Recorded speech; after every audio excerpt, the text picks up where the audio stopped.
ଏଇ ଜିନିଷଟାକୁ ଆଜି ମୁଁ ମାର୍କେଟରେ ପାଇଲି ଆଉ ମାର୍କେଟରେ ଦେଖିଲା ପରେ ଏଇ ଜିନିଷଟାକୁ ମୋତେ ଖୁସି ଲାଗିଲା। ଆପଣମାନେ ଭାବିବେ ଏଇଟା ତ ଗୋଟେ ସାଧାରଣ ଜିନିଷ, କିନ୍ତୁ ନାଇଁ ଆଜ୍ଞା, ଏଠି ଏଇଟା ମିଳେନି। ମାନେ ପିଆଜ ଷଣ୍ଢାଟା, ପିଆଜ ପତ୍ର ତ ଏଇଠି ୱାଇଡଲି ଆଭେଲେବୁଲ୍ ରହେ, କିନ୍ତୁ ପିଆଜ ଷଣ୍ଢାଟା ଏଠି ବହୁତ ହି କମ୍ ଟାଇମ୍ରେ ମିଳେ। ଏଇ ପିଆଜ ଷଣ୍ଢାରେ ଆମେ ଆଜି ଗୋଟେ ବହୁତ ହି ଟେଷ୍ଟି ଆଇଟମ୍ର ପ୍ରିପାରେସନ୍ କରିବା। ପିଆଜ ଫୁଲ ବେସର ପଡ଼ିଛି, ବହୁତ ଟେଷ୍ଟି ହେଇଛି। ଏଠି ମୁଁ ଗୋଟେ ବଡ଼ ସାଇଜ୍ର ପିଆଜ ଆଉ ଗୋଟେ ବଡ଼ ସାଇଜ୍ର ଟମାଟରକୁ କାଟି ନେଇଛି।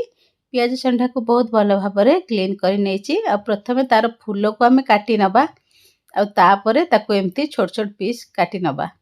ତାପରେ ଏମିତି ସାଇଜ୍ରେ ଏ ପିଆଜ ଷଣ୍ଢା ସବୁକୁ ଆମେ କାଟି ନେବା।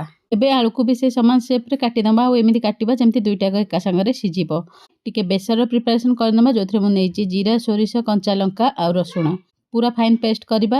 गोटे टेबल स्पून तेल नहीं से अल्प टिके पंच फुटण पकई देछि, तापर पियाज को काटी पकई देछि। पियाज को अल्प टिके भाजी नवा। पियाज ट्रांसपेरेंट हो गला परे आमे सेथिरे पियाज षंढा आ आलू जोटा काटिके पूर्व रखिथिले ताकू पकई नै भाजी नवा। तापर सेथिरे टमाटो को भी पकई नवा। बे सेथिरे लूण आ हळदी को ऐड करी टिके समय कुक कर नवा। 5 मिनिट पई ताकू भाजिला परे सेथिरे आमे बेसर को ऐड कर दबा। बेसर को ऐड करी ताकू हाफ कुक कर दबा।